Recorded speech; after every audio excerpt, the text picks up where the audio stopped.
King Charles III has never looked this furious, not during the scandals, not during the interviews, and not once since taking the throne.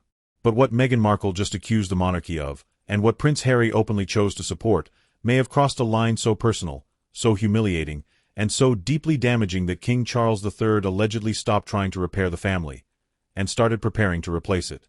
At first, almost nobody noticed what was happening, because on the surface the international headlines looked routine: another diplomatic visit, another week of royal appearances, another carefully planned schedule built around global partnerships, official meetings, and the image of a monarch still working tirelessly despite family turmoil. But behind the polished motorcades, the closed security routes, and the perfectly timed state photographs, something happened that palace observers are now calling one of the coldest moves of King Charles III's entire reign.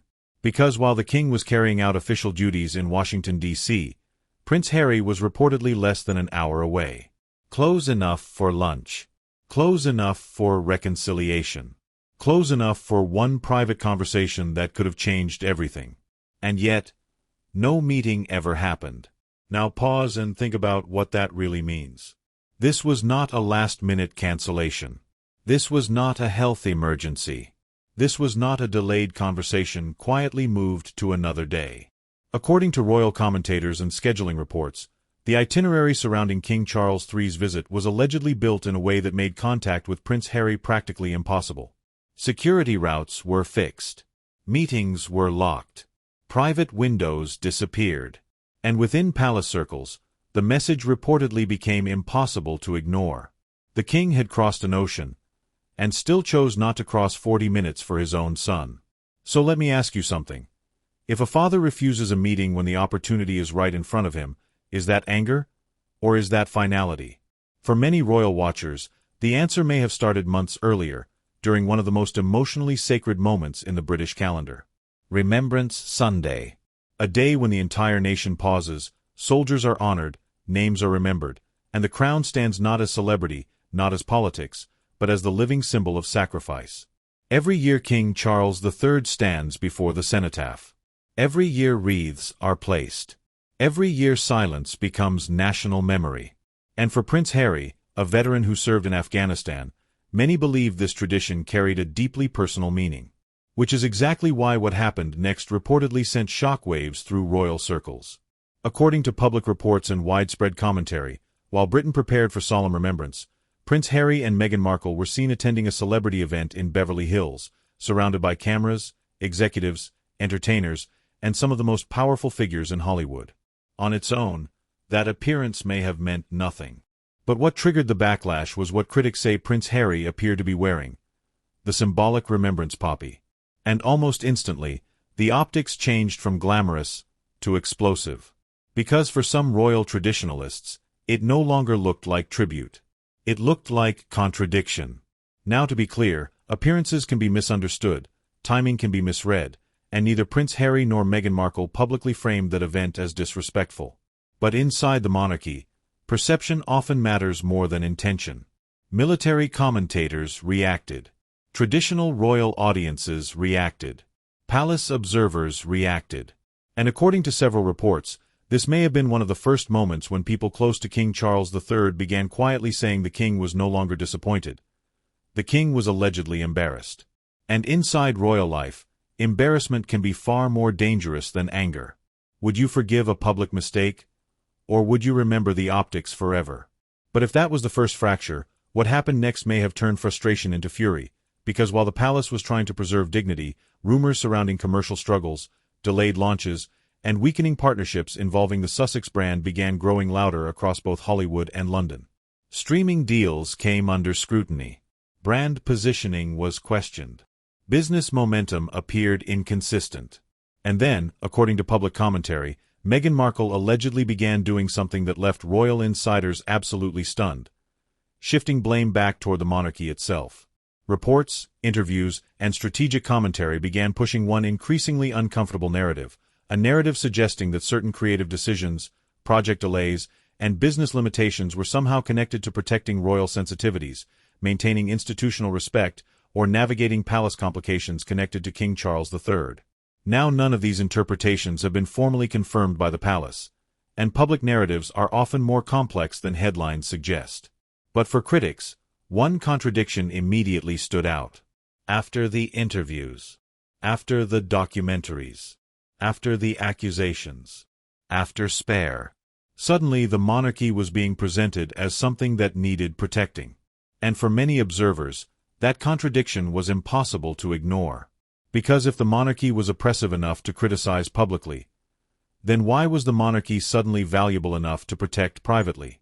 And according to insiders, that very question may have pushed King Charles III toward one of the most devastating decisions of his reign. Not confrontation, not public retaliation, not another round of palace diplomacy. Something far colder, something far more permanent, something involving succession.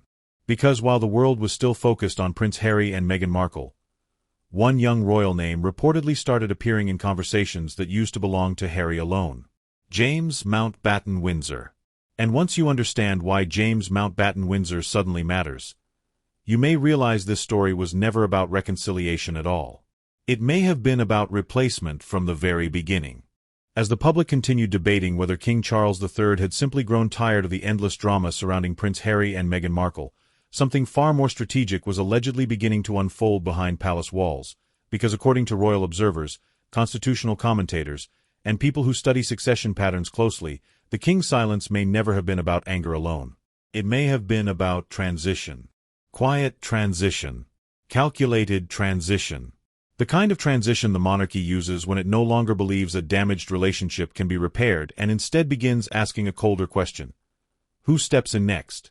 And if that is what is happening now, then one young royal may be standing closer to the center of power than almost anyone realized. For years, whenever conversations about the future of the monarchy involved the younger generation, the names felt predictable. Prince William, the future king. Catherine, Princess of Wales, the public symbol of stability. Prince George, the heir after the heir. And somewhere in that emotional narrative, despite the family fracture, many people still assumed Prince Harry would always remain part of the monarchy's symbolic DNA. Maybe not operationally, maybe not politically, but emotionally, historically, publicly. That assumption may now be changing. Because according to growing royal commentary, palace conversations that once included Prince Harry as a future supporting figure may now be quietly moving toward another name entirely. James Mountbatten Windsor. Now for many casual viewers, that name may not immediately trigger recognition, and that may be exactly why this story matters so much. James Mountbatten Windsor is not surrounded by scandal. James Mountbatten Windsor has never launched documentaries attacking the institution. James Mountbatten Windsor has never published memoirs exposing private conversations. James Mountbatten Windsor has never been photographed walking red carpets while simultaneously criticizing the system that gave him his public identity. Instead, James Mountbatten Windsor represents something the monarchy values more than almost anything else: discipline, discretion, and distance from chaos. And inside royal life, quiet people often become powerful people. So let me ask you something.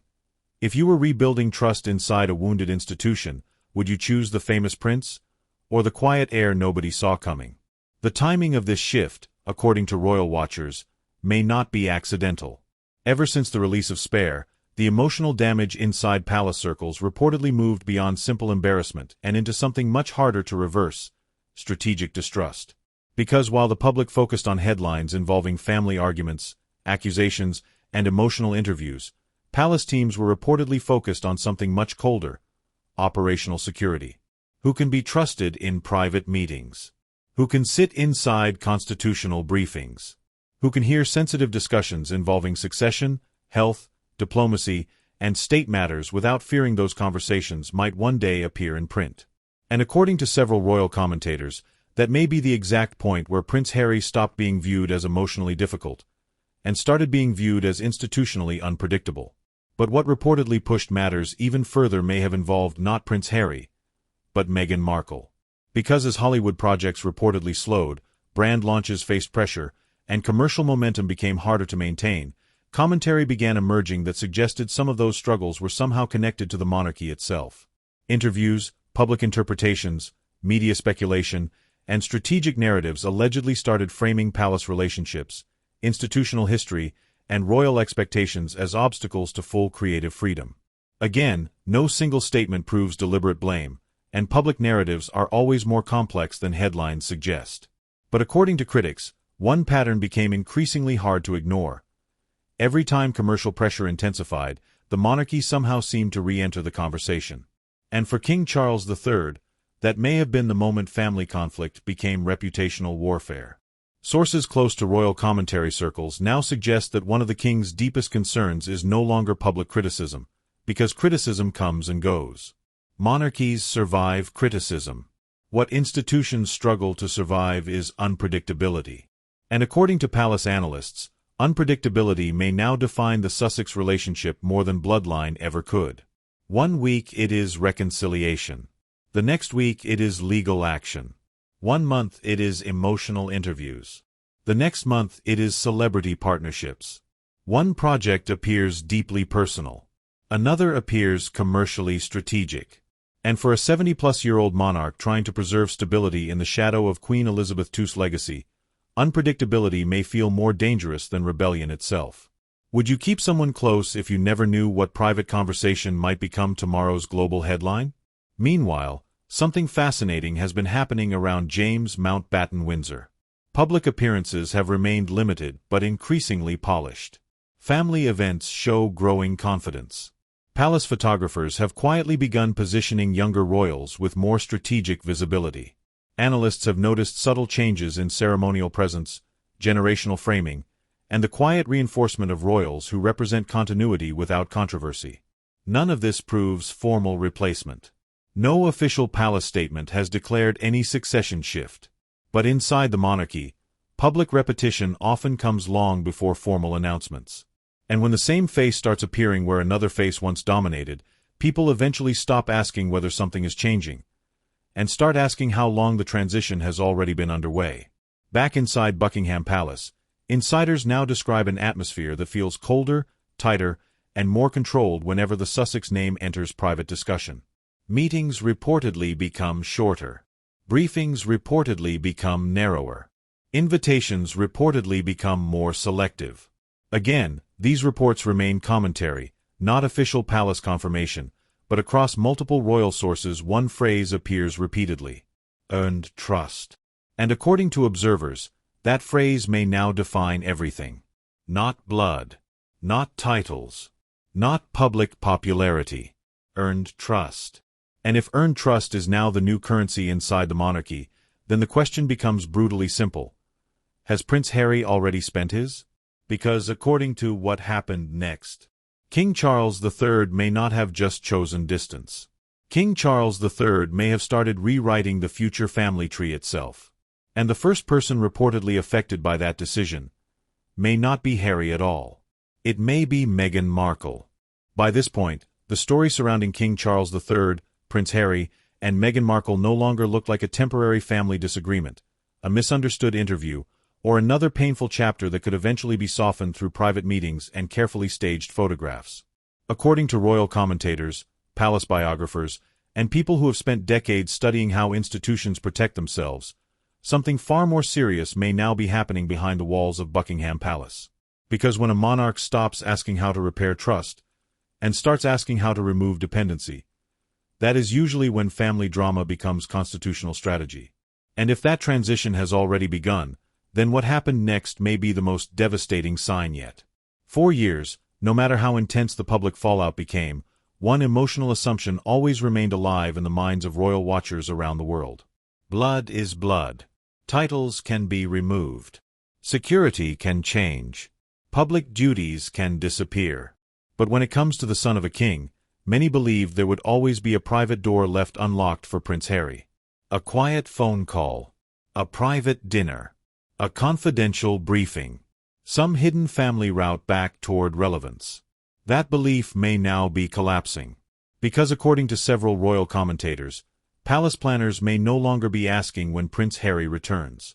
Palace planners may now be asking how to function permanently without him. And that single shift changes everything. The first sign allegedly appeared in conversations surrounding youth representation, military outreach, and the next generation of visible royal service.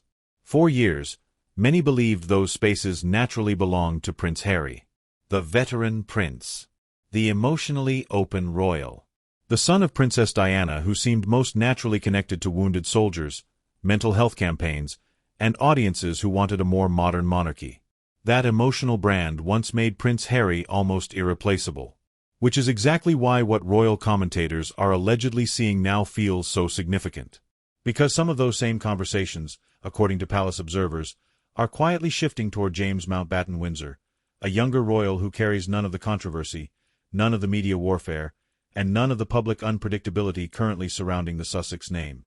And when an institution starts transferring symbolic roles, replacement often begins long before the public notices. But while palace circles were reportedly exploring long-term generational positioning, another storm was allegedly building across Hollywood, streaming partnerships, and the commercial ecosystem surrounding Meghan Markle. Reports of delayed launches, strategic repositioning, brand uncertainty, and shifting entertainment partnerships began appearing more frequently across industry commentary. Again, public business narratives are always more complicated than headlines suggest, and private commercial negotiations deserve caution. But what reportedly caught royal observers off guard was not the pressure itself. It was the direction of the public narrative surrounding that pressure. Because according to critics, the monarchy once again began reappearing as part of the explanation. Institutional expectations, family pressure, royal sensitivities, historical baggage, public identity. Suddenly the same institution that had once been portrayed as emotionally damaging was, according to some commentators, being positioned as a continuing obstacle to commercial freedom. And for many inside royal circles, that may have felt less like personal expression, and more like reputational leverage. Now think about that from the perspective of King Charles III. A monarch already managing constitutional duty, global diplomacy, personal health, generational transition, public scrutiny, and the enormous shadow of Queen Elizabeth II's legacy. Then every few months, the same family conflict returns, reshaped through a new interview, a new project, a new commentary cycle, or a new interpretation that once again drags the crown back into public controversy. At what point does family pain stop looking like emotional struggle and start looking like institutional risk?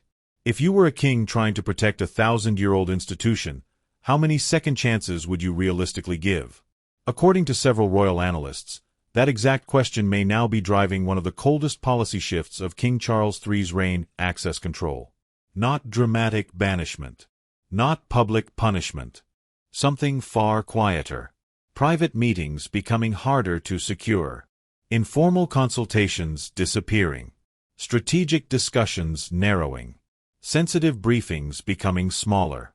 Invitations becoming more selective. Again, none of these operational claims have been formally confirmed by the palace, and responsible commentary requires caution. But across multiple royal sources, one phrase continues appearing: need to know. And inside institutions built on secrecy, need to know can become one of the clearest signs of lost trust. Meanwhile, something else reportedly changed: the tone surrounding Meghan Markle inside elite royal commentary circles. In earlier years, critics often framed Meghan Markle as disruptive, ambitious, unconventional, or difficult for palace tradition to absorb. But according to some commentators, that framing is allegedly evolving into something far more strategic: influence. Because whether through documentaries, interviews, public appearances, or commercial partnerships, many observers now believe Meghan Markle understands something deeply uncomfortable about the monarchy: emotional conflict sells. Institutional tension creates headlines. Family fractures generate global attention. And if that perception is driving strategic decisions, then from the palace perspective, the threat is no longer personal. The threat becomes structural. And this may explain why the name James Mountbatten Windsor reportedly keeps surfacing in quiet conversations about the next phase of the monarchy. Not because James Mountbatten Windsor is more famous. Not because James Mountbatten Windsor is more charismatic. Not because James Mountbatten Windsor commands larger headlines. But because in royal life, reliability often matters more than popularity, silence often matters more than visibility, and predictability often matters more than bloodline drama. And if the monarchy is truly entering survival mode, then quiet loyalty may suddenly become more valuable than royal celebrity. But perhaps the most revealing part of all is this: According to palace observers, the person most closely watching every move may not be King Charles III at all. It may be Prince William, the future king, the man who will ultimately decide what the next generation of the monarchy actually looks like. And if Prince William has already made up his mind about Prince Harry and Meghan Markle, then what happens next may be far colder than anything King Charles III has done so far. By now, what began as whispers of family tension between King Charles III, Prince Harry, and Meghan Markle appears, at least according to many royal observers, to be evolving into something much larger than emotion, much larger than interviews, and much larger than the endless cycle of public accusations and carefully managed responses.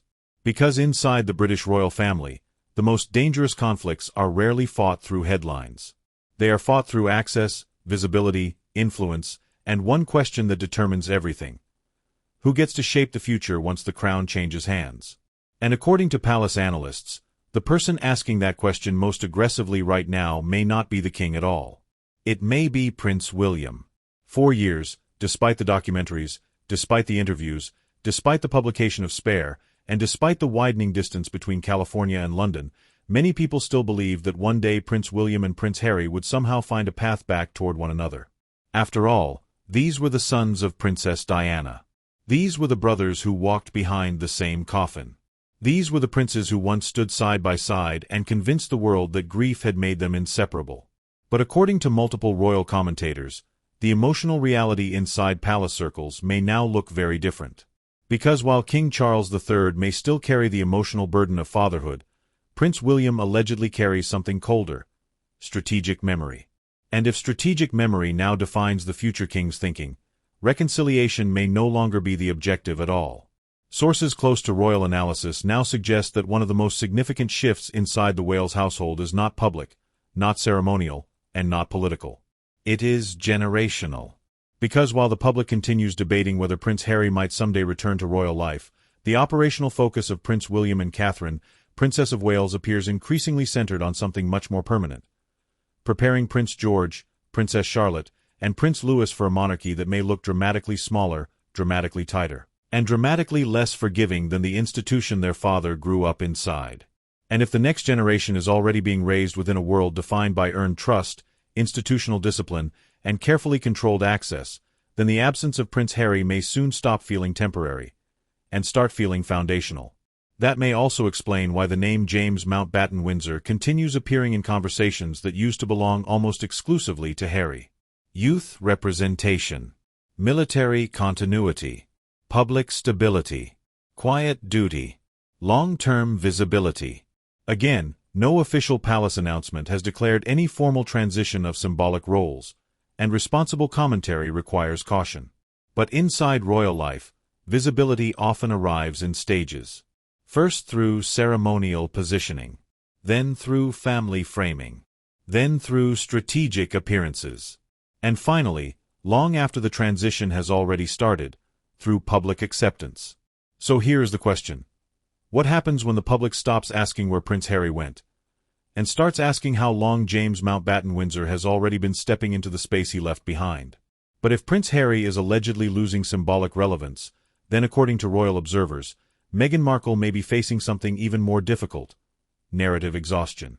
Because after years of emotional interviews, platform deals, commercial partnerships, strategic branding, public commentary, and repeated framing around royal conflict, some critics now believe audiences may be shifting from emotional investment toward emotional fatigue.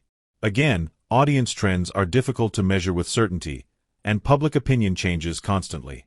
But across media commentary, one phrase appears more frequently than ever: same story, different platform. And if that perception continues growing, the commercial value of royal conflict itself could begin shrinking. And when the conflict stops selling, what happens to the brand built around it? From the perspective of King Charles III, this may be exactly why public silence has become such a powerful weapon.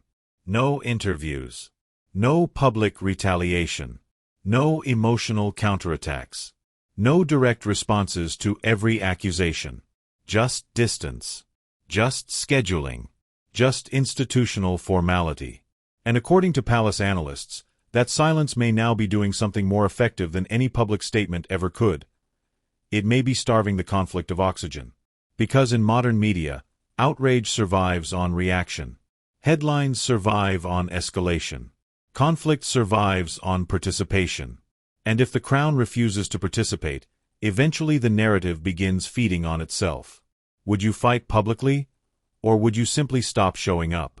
Meanwhile, inside Kensington Palace, the operational machine surrounding Prince William and Catherine, Princess of Wales, appears stronger than ever. Health campaigns, early childhood initiatives, environmental leadership, military engagement, diplomatic presence, community visibility. Every project reinforces the same long-term message: continuity, stability, and earned public trust.